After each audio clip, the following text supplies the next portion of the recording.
Hi, it's Rajim and Andy from Rocadog. As you probably know, Andy is being trained as future assistant guide dog and I am his puppy raiser. Right now we are living together for more than 9 months, so I think it's the perfect time to tell you what is it like to become and to be a puppy raiser.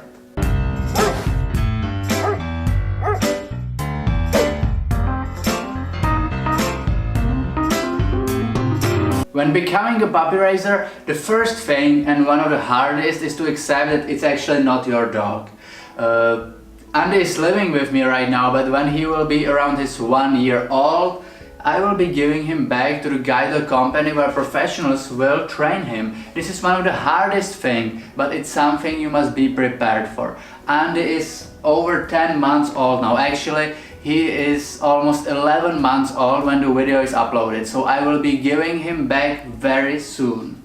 As I said, Andy will be trained by professionals, but it's necessary that he already know the basic obedience commands, and that's my job to teach him those commands. It's the basic stuff that every dog should know, like sit, come, lie down, etc. Very important is teach him reliable recall, heel and hygiene habits. For example, it's important that he is only peeing and pooping on a grass and not on sidewalk. So as you can see, the training is not that hard. If you are a patient person and you have at least basic experiences with dogs, you can do it. The more important part is socialization. Andy cannot have any hunting instincts and he must be people-oriented dog, which is not a problem with labs, but if you will be puppy raising some other breed like German Shepherd, it might be more challenging. He must be also okay and kind of passive with other dogs and animals, but when he is off leash, he can of course play with them. This is pretty hard to do with a young dog because he wants to play with every dog even when he is on the leash. The dog must be raised in an apartment and he must be around people all the time. I can leave him alone for 2 or 3 hours a day, but it doesn't mean that he must be with me all the time. He can be with other people, of course, but he should be with someone all day long. Another important part of socializing a guide puppy is that he must be okay to go to public places and by public transportation. He must be okay to go to public offices, shops, malls, restaurants and other stuff, other places like that. For example, this week we already went to post office, we went to shopping mall, to the market. Andy must also be great at going by public transportation. We already traveled by train, bus, tram, underground, and by boat actually, and of course by car. He must be okay with traveling by car, and Andy must be okay with riding an escalator.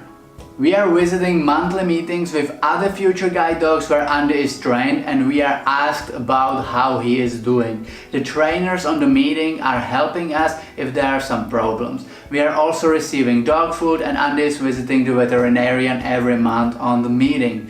Being a puppy raiser is a non-profit thing. You must do it voluntarily, but this is great that you have almost no cost with the puppy. You will receive free food, veterinarian care, and you will receive some money for transportation, toys, etc.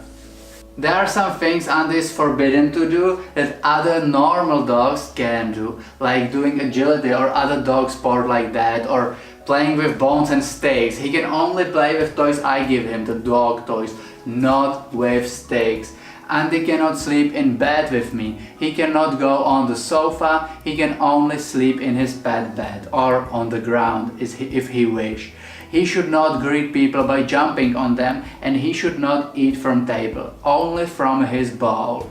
I should also not give him a human food. This is not a problem for me since I would do almost all these things even if I raise my own puppy. The only thing I don't like is that he cannot play with the stakes.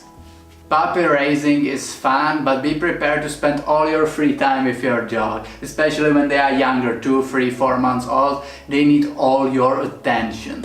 Sometimes it can be hard, a little bit challenging, but the trainers will always help you when you need something. I think it's a great experience to become a puppy raiser because it will greatly help you with your dog training skills. As always, thank you for watching and see you in the next video.